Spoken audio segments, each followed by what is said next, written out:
coming out of high school. If you don't get developed in college, you can get to the NFL, you're going to be out because they don't have time to develop you. They want you to play. They want you to be ready. They don't got. They don't have time. So if you're not being developed and going to the right school, it's kind of a waste. And then you don't want to go somewhere once again where you're not wanted. If you're not wanted and you're just option, don't go because it's gonna be the politics game. You might be good, but you won't know. The world won't know. The world won't know, bro. You said it best, bro. The politics and being developed, bro. And another thing, like I didn't really have like no set corner coach at SC. I would if I had like coach like Clancy Pendergast, the D corner, bro. He helped me elevate. But before that, man, if I would have had like Coach Meat, you know what I mean, like if somebody that really, you know what I mean. But then the competition was so great, like it helped me, you know what I mean. So like you got to be able to go to attend college that's going to develop you and that's going to want you and value you, but not tell you like you go start right away. They can be like, look, you got the potential to start here, but you don't want to go nowhere. But like, look, this your job right now. The guy in front of you, you already bet that you don't want to go nowhere where they already talk. Man, SC never not once talked about nobody bad. Like Kiffin and them, Coach O, they never was like, yeah, these corners suck or this corner suck or you better than this dude. They like, look, man, come here and work. You compete. You win a job. You go play for sure. I'm like, that simple as that. And then that's why, that separates, these good schools. Like if you balling, you go play. Mm-hmm. Like if that's when schools start losing, especially with the athletes we had. Man, ain't no reason we should have been down and out like that. That's like at one point, like when you looking at teams that's losing, now you gotta don't stop looking at the players of what we don't have and what people they go straight to player. Man, it starts at the top down, the coaches, like you know what I mean. So I feel like they all got to be in one, the coaches and the players. It ain't just we losing or we winning just because of one side. Like no, it's because it's a collective effort. But if you don't got everybody on board and everybody together and you just handing out jobs, like how you expect to be good and win in the crunch time? Like exactly, man. Man, that's an amazing story. But man, you get to Buffalo. You get to Buffalo, and this is really your first time being far from home, bro. Yeah. So how was that transition? Because I've been to Buffalo, New York. It's not the prettiest thing. So how was that transition from you and being away from home? Bro, I ain't gonna lie, bro. I'm gonna put it out there right now for all my Buffalo fans, my Buffalo family. Bro, I love Buffalo so much, bro. Say that too. And I'ma always love Buffalo, bro. Like Buffalo been nothing, but they was nothing but amazing and great to me, bro. But like it was definitely a culture shock, bro. What messed me up the most was the snowstorms and the blizzard, bro. First, it was cool for a little bit. I'm like, oh, okay, it's cool. I'm in the snow and this and that. And then Tori came out there. We had our first daughter out there. We had Carson out there and stuff. And it was cool, bro. The people was super nice. That's the difference. Like the people super nice. I used to go to this one spot. Shout out to the spot. It's called Taffy's. They had like ice cream and stuff there. Man, I used to walk to that spot, bro. Like during OTAs before I even had my car up there, like my place and all that. They had to stand in like little apartments and stuff like that. But the culture shock, it was definitely a culture shock because of the weather, the people too, because the people was so nice, bro. It wasn't what what I mean, what I was used to and stuff like that. And so they made me feel at home. So I felt like I was at home, like like being loved on as far as like the love, but just in a whole another different environment with different people. So I wasn't uncomfortable out there. You know what I mean? But them snow games, bro. Bro, the snow games, like the cold, bro. At first, like I'm like, man, I remember in college going to Colorado. I mean, playing the cold game. I'm like, bro, I don't know how I'm gonna do this. But in the league, you got the heated benches, you got the the stuff that your feet on is heated. You got the heated warmers blowing the hot air, so you can stay warm. Then we got the people, the equipment managers, our folks coming around with the big sweaters and stuff. So it's manageable, bro. Like you can get through it. You really ain't thinking about it like that once you get on that field, bro. So it was cool, bro. Like I got nothing but great things to say about Buffalo, bro. I love Buffalo so much, bro. I love Rex. Rex was amazing, bro. Seemed like he Rex cool was, dude. Seemed like bro, Rex was amazing, bro. He had, man, we was on a nice little winning streak, bro. But we had, man, yeah, man. It was cool though, but I enjoyed both. So being away from home was cool for the first time. You know, I was with Tori, you know, we had our daughter, so it was a great, first year actually being away from home experience. So I wouldn't trade that for the world, bro. If I can do it all over again, I'll do it the same exact way, bro. I mean, shoot, you had your wife come out at the time, then you have your kids, so now you occupied at this point. So Now I got I'm good, but if yeah, I'm out there by myself, I yeah. don't know, bro. So man, I remember watching you playing and whatnot because I'm a Raider fan. I remember y'all came out to Oakland Oh, that season. So then you playing and whatnot, then you get traded. And of course, once again, yeah, out of your control, can't do yeah, anything. But you playing in Carolina.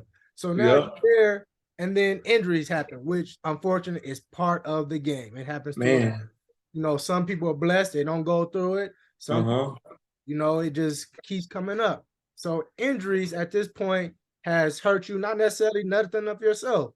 Yeah, bro. Did you learn though about the business of the NFL at this point? Because really, you getting traded and you getting injured, it has nothing to do with you. But At all. so what did you learn? So once I got traded, I'm like, dang, 'cause a whole new staff came in, right? Whole new staff, whole new GM. I bought out, like you said, I was controlling without control, and I was just to be me, the best version of myself. So I'm like, I'm a ball out. I bought out. I did enough to make the team, and so boom, I get traded. I'm like, dang. I'm like, okay, cool. I'm going to Carolina, like with the boys, you know what I mean? Cam Newton, Ron Rivera. I'm like, cool. I'm out there having a good time. You know, I'm playing and stuff. And then I went through my second year in Carolina, which is my third year in NFL. I got surgery after preseason. Like they like, look, it's best for if we just get your surgery now, so that way your fourth year you can come back healthy and strong and ready to rock. I'm like, I'm good though. I don't want that. Like, man, look, this is for your best interest. I get double shoulder surgery. I, both labrum, so they both took a year, plus the hill. So I'm out. I'm out that year. 2019 come back.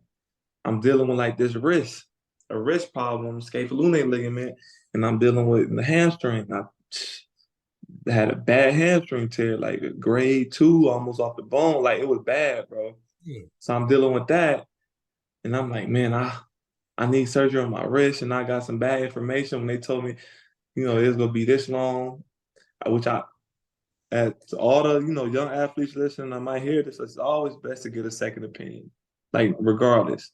So I'm trusting what people's telling me. Oh, it ain't nothing, ain't that serious. Your wrist should be fine. But meanwhile, I can't get in the push up position. I can't, bro. My wrist is so bad, bro. I couldn't really use it by playing, and then I had the hamstring. So I'm like, yeah, I need to get the surgery. Boom, And then so I'm thinking they gonna put me on IR. Long story short, they coerced me to sign a form. It was a release form, but I'm thinking I'm going on injured reserve. It was just a blank paper, bro. Like so, they released me, and I'm not healthy, bro. I can't even pass a physical to get on another team. So now this 2019. So now I'm out the whole year. I'm fighting to, so I'm like, look, how in the NFL you can't get released if you can't pass a physical. Like, you know what I mean? They not supposed to release you, like unless they give you a settlement or or put you on injured reserve. And so I had to fight for that, bro. I had to do that and get a small chunk of my salary or whatever. So then then that led all the way up until late 2020, bro. So at this point, I ain't played a game, like a regular season game, bro, or played like in over, 2 years, bro. So I'm sitting out. I'm like, dang, like, so so Philly call, whatever. They hit me up, man. I get up there, and the scout real cool. Like you said, these scouts and people don't gotta tell you, like, man, look, we like you. I've been following you since you was at SC. Just show these coaches that you still explosive. You still got, they're like, you look good, bro. I was doing my own training, bro. I Yeah. was training, hitting the hills. by my spot in Charlotte. I was doing my own stuff. Man, I had a great connection with the wheel and tire spot, bro, because they'd do stuff for like me or my wife, flat tire or something. There, man, don't worry about it. We'll come pick it up or just drop it off, do that, man. So I go there, bro. I hang out. I'll be in there chilling with them, helping customers with them, bro. Like just because I was in that, bro, mentally, bro. That's when I reached a new level of strength and just I tapped into a whole new level because those years was hard, bro. Being out of football with no pay, everything I had saved up, I still had bills coming out. So everything I had saved up was before I got was going, bro. And I had no residual income. I had no other source of income because I'm thinking like, all right, this the year. I got out of debt, helped moms out, pay my wife's student loans off. We good. This is this. I know for sure I'm making the team. If not, I gotta get surgery if I go that route. So they gotta give me my money. You know what I mean? I'm thinking like it's up from here. Like I got plans. I'm about to invest in real estate. I got a good chunk, and then everything just went the opposite way. So then I had to just grind it out, bro. Like I was, and Tori like, look, like I got my degree too. We got a degree. We good. I can go work if you need me to find. I'm like, don't. All I need you to do is take care of the kids for me.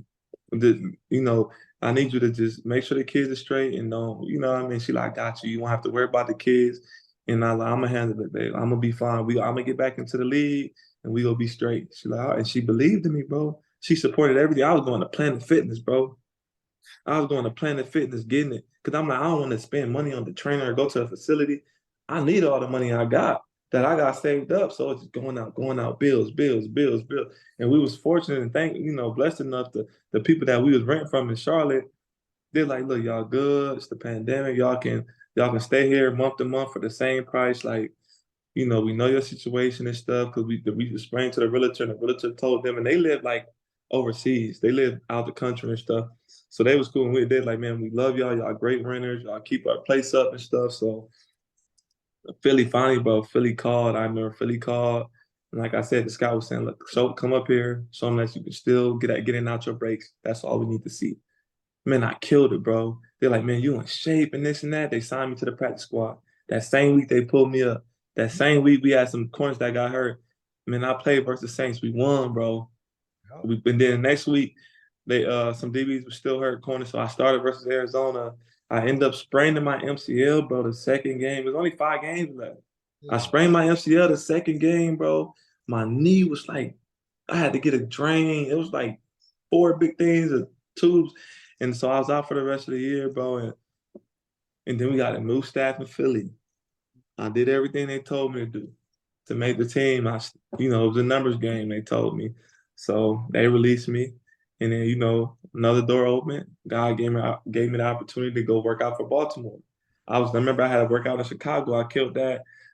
They told me to just, wait out and stuff. They got to make some other moves before I can fly back home. My agent like, hey, bro, I'm on the phone with the Lions. And I'm like, okay, cool. He like, just wait there. Don't leave, though. I'm trying to get them to sign you. I'm like, all right. And then he called me back. He like, yeah, man, I'm still on the phone with him. He's like, man, Baltimore actually called. They want you to come up and work out before you went to the Bears workout. I'm like, man, call Baltimore back, bro. He like, all right, hold up. I'll call them right now. They call him. They like, look, man. He called me back like, they should be calling you soon with all your flight info from Chicago to. He like already sent them all your info, man. They called me like, look, we got your flight coming in from Chicago to Baltimore. Like, you gonna land here. We gonna have somebody pick you up. We know you just worked out. You'll get here like early in the morning, 12 a.m., 12 something in the morning. But you gotta work out early. Like, is it cool if you like? Are you okay working out early? I'm like, of course I am. They're like, I know it's a quick turnaround. I'm like, man, look, man, I don't care. Like, I'm just thankful that I had the opportunity. And so, boom, I get up there, bro. Only one working out, kill the workout, bro. They signed me, bro, and it was up from there, bro. And I've been with Baltimore ever since, bro, and I love it, bro. I love it, bro. I love the staff and everything about the equipment managers, man, the mill people, man, just the whole organization is top tier and second to none, bro. The way they handle things, Coach Hard, from EDC, Bashadi and Ozzy, man, it's just a great organization, bro. I had no complaints, bro. Hey, At it's all. you say that, bro, because I had Lardaruis Webb. He won a championship with the Ravens, and Dang, he was talking about how the Ravens, he was like, hands down one of the best organizations. easily. Hands Easy, like I don't got nothing to say about nothing bad to say about any other organizations, but Baltimore, bro, the best man. If you ball out, they'll play you. You go stick around, but you gotta play like a Raven, bro.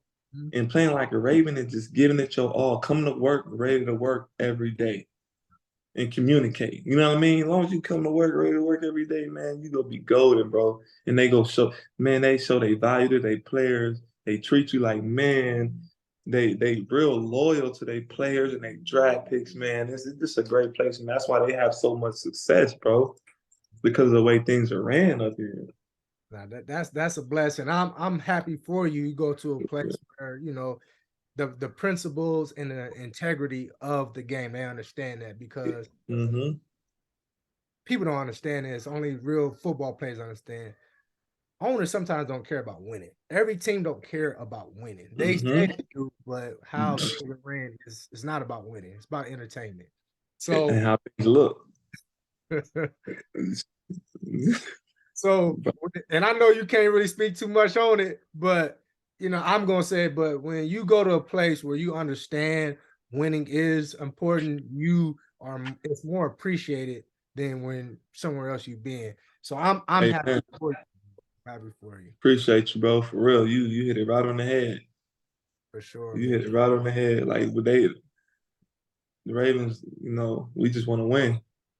The higher ups, they just want to win, but then they want to win, but they want to win with good people too. Exactly. Like we got good people in the locker room from all different types of background, bro. Like that, they big on good being genuine, and they big on family, bro.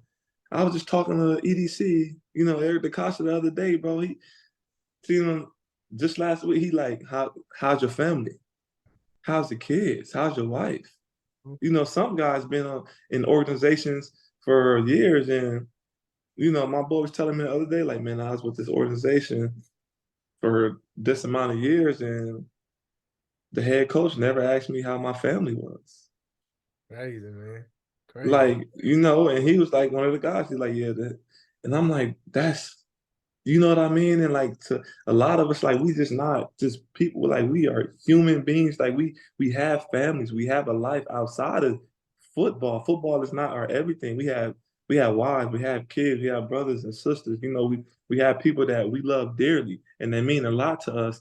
And and everybody, maybe people go through things, bro. Nobody's life is perfect, and sometimes, like, you need that extra push. You need somebody that's go, how you doing, man? How's the family? Is there anything I can do? They always, what can we do to help you? What can we? Is family good? All right, cool. So it's cool, man, just to be in a place like this, bro. Yeah, that's awesome, bro. And last year, you guys, I forgot who you guys were playing, but I think it was a Sunday night game. And they did a piece on you. The Ravens did a piece on you. And Yeah, about your journey. And you shared though about your sister, and you mentioned that you lost your sister. yeah, Uh, dealing with that, how were you able to deal with that, the loss of your sister? But yeah, also, what advice can you give to someone who loses someone close yeah. to them? How do they deal with that, man? I feel like just grieving. When I say grieving, you gotta like acknowledge your feelings. And bro, it was tough. And at times like that, you gotta just appreciate the people that you love dearly and just that you still do have. You know what I mean? And just appreciate. I always say, man, as long as I wake up, I'm good. It's a good day. You know what I mean? I get that from D Root. Like, I'm like, what up, D Root? You get like, man, as long as I wake up, I'm good. Like, you know what I mean? I always say, man, I ain't got nothing to complain about. Like, I used to say I can't complain. And I was like, I won't complain. Cause I can't complain about something. Everybody got something to complain about, but I'm like, I won't complain. I'm not gonna complain. You know what I mean? So and dealing with my sister was super tough, bro. Like it's like not a day that don't go by where I don't think about her. and the support I had around me, like with Tori and her family, and just seeing my mom, how, and my twin brother, and just him finding her like that and stuff, and just I kind of looked at it as I just tried to always think about the happy moments, bro, and the good times we shared, and all the stuff that that made me laugh over the years, just being with her and stuff like that. So, because I know that we just souls passing through this earth. Our time will come to an end one day. We just don't know when. That's why we got to take advantage of every day. And I always tell like the people that we do have in our life, man, tell them like, man, you love them. Like I call my mom more often now. Even my mom that was my hero growing up. The people I always tell like, man, I appreciate you, bro. Like I love you, man. Man, thank you. You know what I mean? Because life is just bigger than just me. It's bigger than just what I have or what I'm doing. You know what I mean? Because we all just trying to get through life. We all have goals. And like I said, when we together, like the stronger we can be. So I had a lot of support from the coaches. But I remember when it happened and we was about to report the OTAs, Coach Harbaugh was like, don't come. You need to go be with your family. Go Awesome. grieve. Like, don't come. I'm like, nah, coach, I'm coming because this is what my sister would want. And I came, man, for like the first week, two, or whatever. I just couldn't do it, bro. Cause when I get back here in the hotel in the room, I couldn't. I was hurt, bro. Like when I got back in the room and stuff, it was like I'm like I'm here with all this downtime now. My mind is racing. Like I just had to stay busy, so I would write, write letters to her and stuff like that. And I called my brother, I called my mom and stuff. And so just being around family really it helped me the most. And so when I was at the facility and stuff at practice, of course I think about it, but it helped me because I was around like a brotherhood and family. But once I got by myself and I just had nothing but time to think, it was hard. But so through the year, I'm like, just because my sister passed, life don't stop. You know what I mean? Like, yeah, my heart hurt, it still hurt, but I gotta keep going because I know she'll want me to keep going. Ebony wouldn't want me to just be like, oh, I'm done. You know what I mean? So I think about that, like, think about all the happy memories and moments and stuff. And so, and I know my sister here with me, and I know she is, bro. Like, so I don't. It just made me stronger, bro. Like it was tough, that year was super tough, but it just made me stronger, bro. And just dealing with things like that, and because I lost people growing up, and it's just a lot different when it's a sibling, because I guess, and it's a lot different because I'm older. And when you get older, you really start to like analyze things, and you become more aware of how things make you feel. So, bro, I promise you, how when you go through something. I remember I went through that stuff in college. I'm like, man, that's the hardest thing ever have to go through. Like, I'm the strongest I'll ever be. Or like when I went through the years being out the league, I'm like, man, I'm strong. This is the strongest I'm gonna be. Like, ain't nothing like, man, I get through this, I can get through anything. Then when my sister passed, I'm like, I don't know how I'm gonna do it. Like, but now I'm thinking about, dang, I got 4 kids myself. I gotta provide for them, you know what I mean? Like I still got my little sister. I'm like, I gotta keep going. And so that made me even stronger. So like no matter what you go through, no matter how strong you think you are, you can always be stronger. And that's what I realized, bro. That's what I realized. Like, Man, so yeah. I appreciate you sharing that, man, because Yeah, I think that's very important.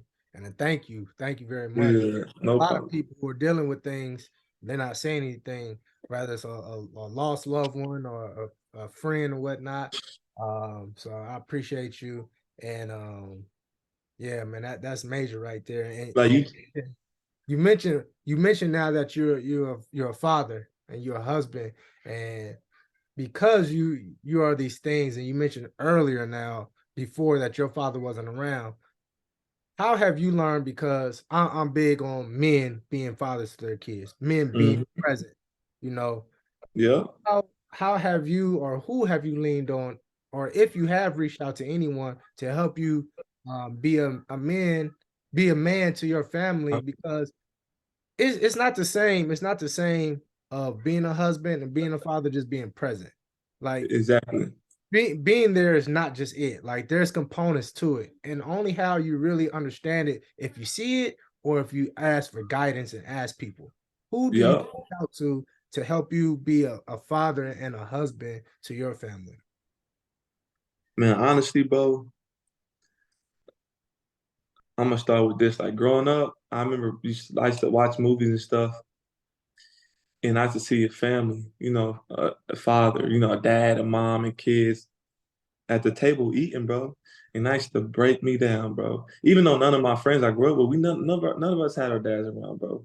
We just had like our moms, you know, grandmas and stuff like that. None of us had our dads. So it was normal in a way. But when I got in the house and I was watching TV, little things, Home Alone or just, Christmas movie, bro, and I seen the family eating at the table, I'm like, man, that used to break me down, bro. Like, I wouldn't cry right then, but I'd go to the bathroom or Yeah. be like, man, I wish my dad was here and this and that. And so now I never really, I got a lot of great men in my life that's father, but I just kind of took the feelings that I had as a kid and I'm using it now as a father. So like, I'm being a dad. I always tell people, I'm being a dad to my kids that I never had, but always wanted. Everything that I always wanted, Naz, bro, like, is what I'm giving my kids, bro. You know, like my mom instilled discipline in me. Yeah. And so I learned that from her. And then along the way, I had to be a man, just in general. I'm just being a man. I'm doing what men do. Like I'm being a provider. I'm being, but at the same time, I'm in touch and I'm tapped into like my emotional and feminine side for my little girls and for my little boy. I'm not teaching them, oh, you just gotta be tough all day, like this how nah, son. Like, man, you so kind, son. I love that, son. Like my son out of nowhere be like, Daddy, like Dad. I'm like, what up, son? He's like, I love you. I'm like, I love you too, son. Give me a kiss, man. You know what I mean? Like so I'm just being a dad that I never had, but I always wanted, Naz. Like in the man, D-Rule, I ain't had that, but D-Rule is my dad, bro. Antoine Simp, those are father figures to me, bro, growing up. You know what I mean? D-Bell, first to ever teach me about hard work and what it looked like, how to get on the bench and how to load the bench up and how to put on the sled and run the sled at the Rose Bowl. Like, so I learned that from them. So and I seen D-Bell being a great father to his kids when, during the time he had his kids. So I'm doing that for my kids, and I don't ever want to have them go through what I went through. You know what I mean? So like, and that's how, that's where I take my tips and stuff like that to raise my kids and stuff. And every day I'm learning new things. I'm online and looking at videos, and my wife sending me stuff, and I'm just not trying to be too controlling or too strict, but I just want my kids to be able to like, look, you can come tell mommy and daddy anything. Don't be afraid. Like, look, we gonna always be proud of you. We gonna always love you, regardless. You know what I mean? But we gonna tell you what's right from wrong. You know what I mean? But we gonna raise you to be the best version, to be the best you. You know what I mean? So I really didn't have nobody like, hey, how you been, dad, or this and that. I'm going off of feelings, bro. And what I was raised, the morals I was raised with and stuff. So my mom was my mom and my dad. And my auntie, Crystal, you know what I mean? My mom's sister, they did everything for us. And then my auntie had a, dude for the loans of my uncle that I used to kind of look up to and stuff. And so just to how to be just a man, that's how I learned how to be a man from all these different men in my life.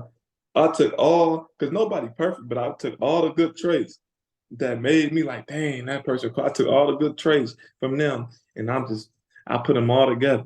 You know what I mean? And kind of like, that's who I want to be. I want to be that person. I want to be a little of that person, a little of this, a little of that, and that's gonna get me to where I want to be. You know what I mean?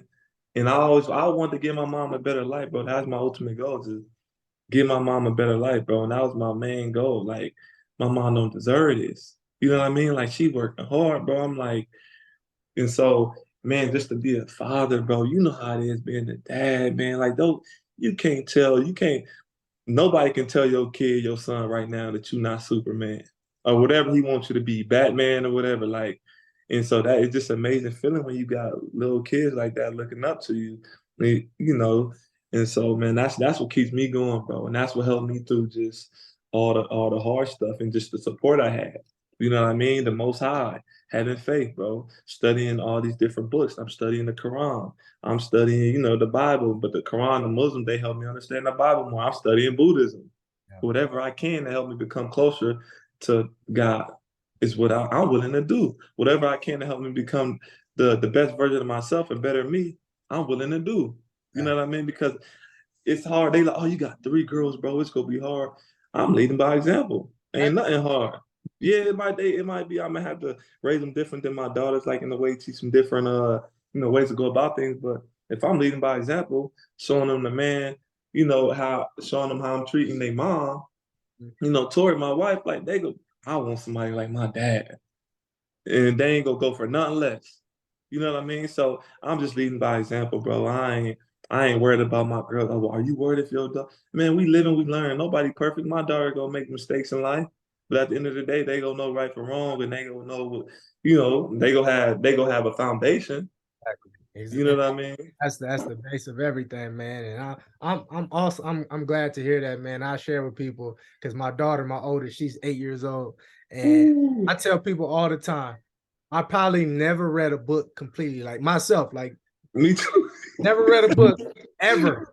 Yeah, But But once I found out I was having my daughter, it didn't even matter if she was a boy or girl. But once yeah, I found out that I was having a daughter, that's when I started reading. I started yeah. because I was I was told, or I heard a message, and pastor he said it. He said, "What you don't know, you pass on to your kid." And I found Man, that so that's powerful. deep. It was like ignorance is passed on by you. So it's like learn from your unborn child. And when I got that revelation, bro, I've read, I try to get so much understanding. And I'm glad, like you said, that's why I asked, man. Like I asked, we in men's meeting and whatnot. We trying to Yeah, be a better man, yeah, however it is, I had my father around, but my father, it was some things that he didn't understand. And yeah, until yeah. I got older. So now I'm It's, like, we having this conversation I'm having, and like you said, you try to pick the best things to be the best individual for your family, for your kids, because at the end of the day, I want a better life, but not only that, I want a better foundation for them. So once it's already built on, they can go and build it so much greater than rather than starting where I started. from like it just look, bro, man, you a wise man, bro, for you to say that. And then just that little period, bro, you taught me a lot already, like just from that, bro. And man, I think highly of you, bro. Like even when we first met, before I even knew you, bro, I used to watch you and stuff. So finally, like getting to meet you, just not too long ago was cool, bro. And like you said, like you trying to learn everything you can to pass on to your youth. And man, doing these podcasts and stuff, talking to all these different type of people, you know how much information and knowledge you're receiving and different perspectives that you can take and leave out and pass on to the kids and teach the kids and stuff. It's a lot of life lessons, bro. And people, us human beings, we are powerful, bro. And once we realize that and understand that, bro, with the faith and and having faith in, man, we gonna be unstoppable. Exactly. You know what I mean? Like it's just like, and I realized that, but once I realized how powerful I was, and as I got older, bro, like I've been, even though I had some lows and stuff, I it's a part of life. Ups and downs, it's all that stuff is inevitable. But as long as you keep a positive mindset, because it's just tests. God will put you through tests regardless. Like, let me do this. You just gotta, man. I know for sure whatever I go through, I'm gonna come out victorious, All and the I keep that mindset. time, got to, man, got to. Man, I got two more questions for you because I want to get Yeah, you, man. You've been part of some great DB rooms, bro. Who was someone that who put you on game, or you just watched from afar and just saw how they worked that really helped you hone in on your craft? bro. I played, like you said, I played with a lot of great DBs, bro. Just first year playing with MP, Marcus Peters, bro, and he different. Oh, He see the game different from a lot of people, bro. Real smart, real smart. Not the most athletic. They talk about how he wasn't the most. Man, that dude is a baller, bro. wait. I'm sorry to cut you off. Yeah, I tell people all the time because they be like, "Who the best?" I'm like, y'all being disrespectful, not putting Marcus Peters in there. I said because It's y'all don't see what cool. he's doing. Like he's getting interceptions and man, but it's not his man. It's Y'all not. don't understand how hard that is. He's seeing the whole field, bro. It ain't no, bro. He did some of the stuff I seen him do. Like this, like the game is crazy. But I'm gonna be honest. So, but before I got to the league, like, bro, Nickel Roby, bro. Look up Nickel Oh Roby, yeah, bro. Oh my God, bro. baller Like, in the slot.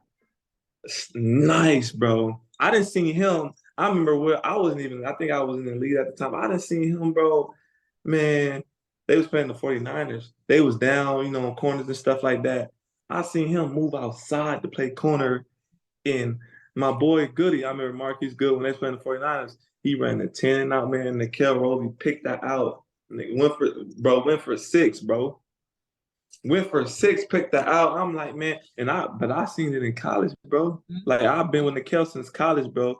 And so he used to coach me up. But once I got to the league, bro, like for me, like to me, in my personal opinion, bro, firsthand, seeing it, the best corner that I'm always say, my opinion is Stephon Gilmore, bro.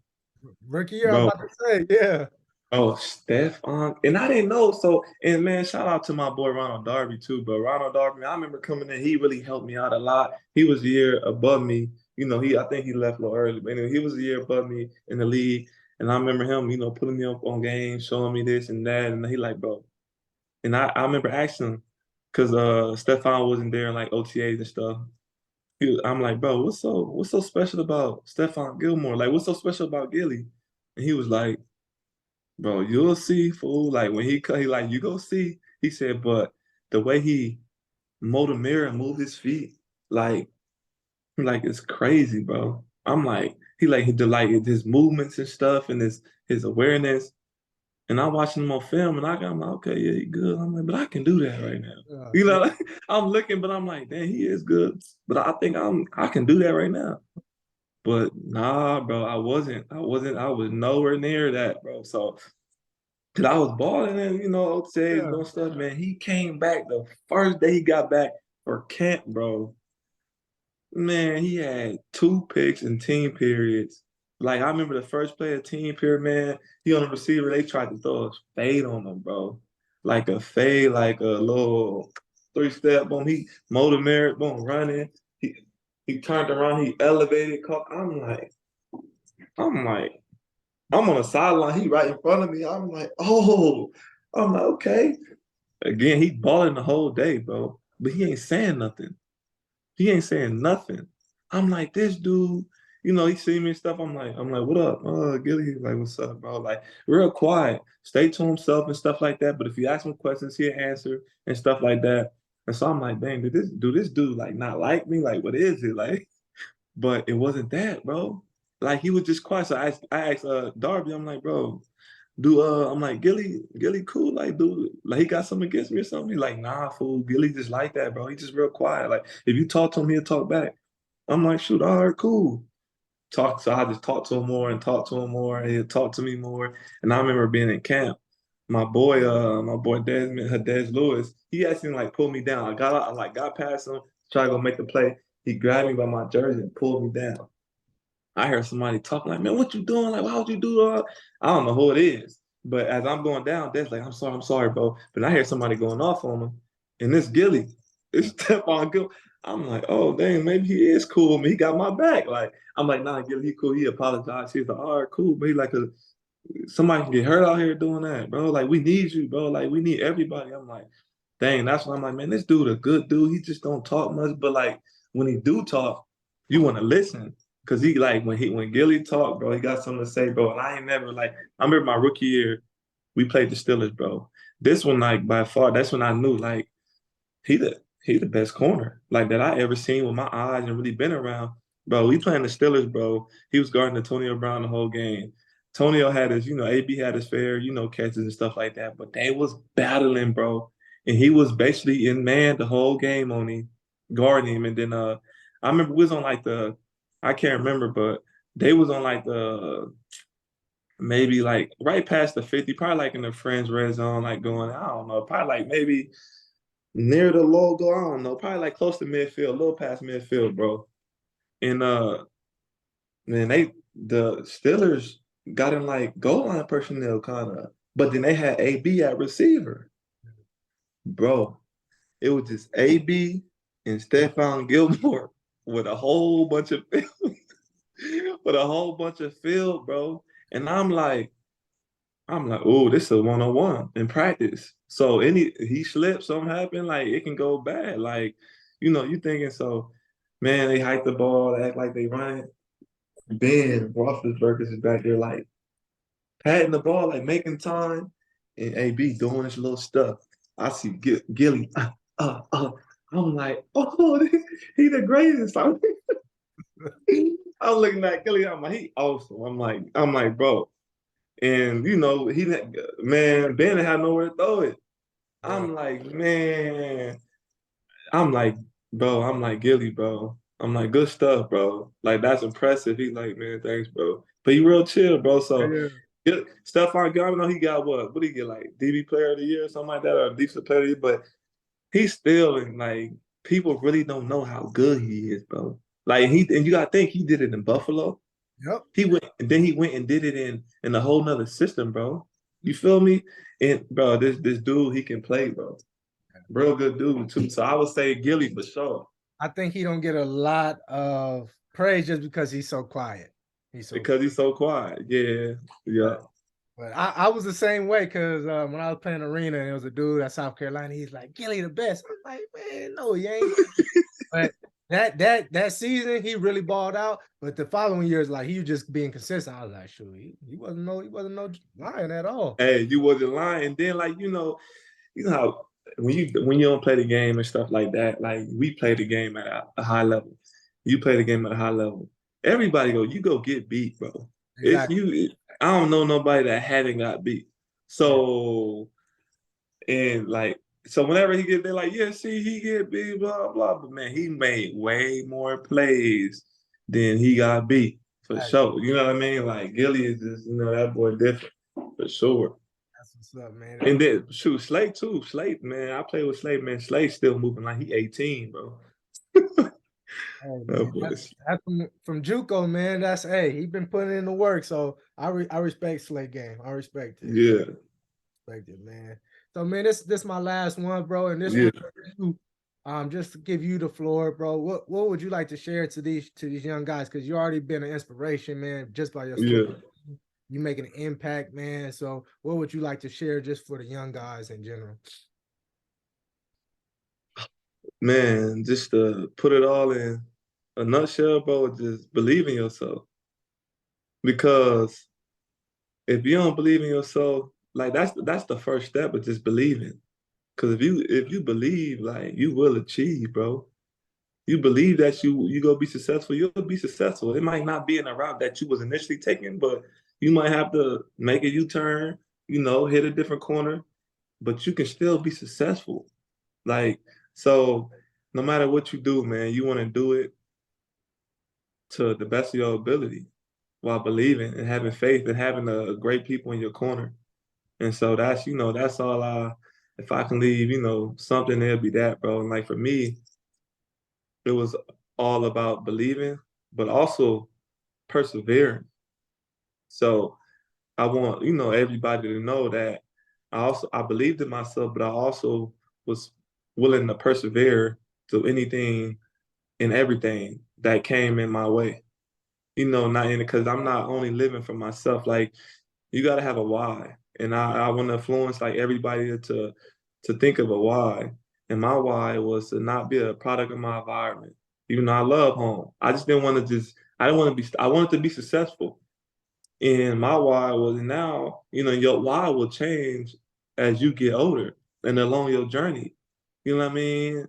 My why was just my mom at one point. You know what I mean? And now my why is you know, and then at one point my why was just because I wanted to prove everybody wrong. But now, and I said this, man, I don't even focus on proving the people that believe in me wrong, bro. I don't know. I don't care. I can care less about proving somebody that don't believe in me wrong. I want to prove that people that believe in me, right. I always tell man, I just switched my way of thinking like that a couple years ago. Like, I don't care if you don't believe me. That's cool. So what? How you doing? What's your name? Nice to meet you. You don't like me? I suck. Okay. My brother over here think I'm one of the greatest. You know, my folks back at home that I know, they think they like me. They believe in me. My wife, my kids, they think I'm Superman. They know I can do it. So you know what? What I'm gonna do is I'm gonna prove them right. My mom know I'm amazing. So I'm gonna prove my mom right. So when I'm doing stuff, I'm not trying to prove nobody wrong. I'm just trying to prove that people that believe in me right. Now that's how I go about like my why and in my everyday life, bro. Like at first I used to be so caught up to people, what people thought about me and stuff, and like, yeah, this and that. Now I don't care, bro. I don't read nothing about myself like that. Like, and then even when it's good, like, man, they'll be talking good about you one day and talking bad about you the next. You know what I mean? So the people that believe in me, bro, and that truly love me, I truly love y'all too, bro. I truly love y'all, and I believe in y'all just as much as y'all believe in me. You know what I mean? And so the people that's not supporting me, that's cool. You know what I mean? It ain't no hard feelings. You don't have to support me. You don't have to like me. But you know what I mean? Like I'm gonna get my respect one way or another. You know what I mean? So that's it, bro. That's it, man. It's like, man, that's just. And when I talk about stuff like this, and I love these type of talks, and I love doing this because I'm so passionate, and I know how powerful, you know, a message can be. You know what I mean? I know how powerful another human being could be towards another human being. You know what I mean? Like, come on, man. Like, this it's a blessing just to be able to be on here and have the opportunity to talk with you. You know what I mean? It's man, like after all these years, bro, like we finally meet and we finally connected. You know what I mean? Like when it's my time to go, I just want them to be like, I don't want them like, man, K1 was this and this and that, man. I want them to be like, man, he was a good dude, man. He cared. You know what I mean? He loved. Like, I don't the stuff I do, if I'm giving I don't do it just so I can be out here on the internet. I do it from my heart, bro. Like, man, uh, so today, and this is I'm gonna say this because I do things like this, bro. We out to eat, like we go to Benihana or something, and it'll be a couple. Cause I take my whole family. It's six of us. Only like two. If it's only two people gonna be able to sit at the table, the hibachi. So we talking and stuff, man. I pick up the whole time. I'm like, you know what? Cause I'm able to, not because I want them to be like, who are you? They don't even be know. They don't know me. I dress in regular clothes. I'm not like, look, I was able to do this because I play this. I play. No, I'm doing this because I can and I want to, not because I have to or because I want you to look at me a certain way. And they be like, you sure? I tell the dude, like, hey, like just put it on one tab, man. I'm here. You know what? I'm gonna bless them. Maybe they need it. Maybe God told me to do it. Let me bless them. Just a minute ago, I'm staying in a hotel right now, OTAs and stuff.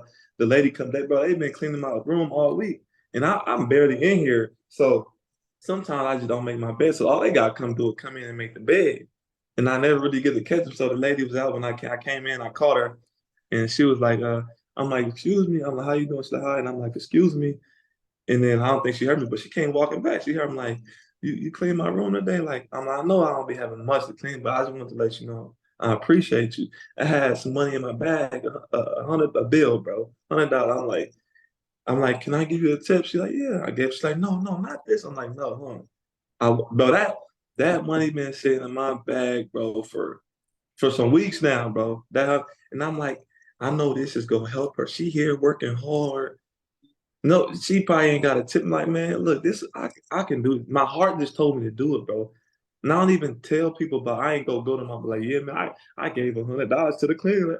I don't care, but I almost forgot about it. What I mean? It's just because I'm doing things just from my heart, bro. Just being genuine. So like in life, you always want to be genuine, have great motives, and you don't ever want to be too greedy because you'll get humbled.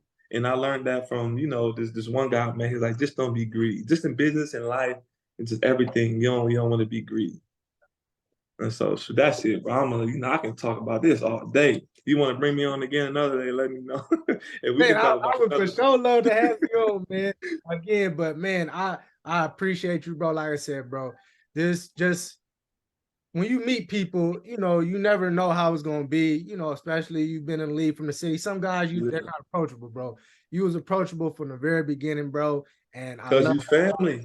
yeah, And then I love even if man, Naz, bro, you was family. You like, man, what's up? Like, yeah. man, I put on my shoes the same way that person over there put on their shoes. You got a family. We both the same dad. We both trying to be the best dad in the world.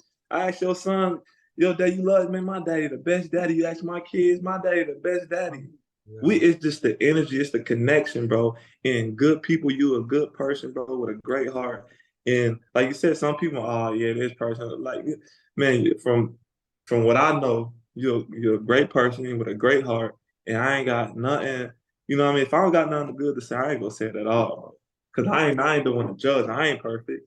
You know what I mean? So I appreciate you, bro, for like just recognizing like my humbleness, bro, because that's what I pride myself in. I pride my kids, you know, in being kind to others, treat others how you want to be treated. And bro, I take pride in that, bro. Like that's all, you know, that's the main thing I preach is being humble.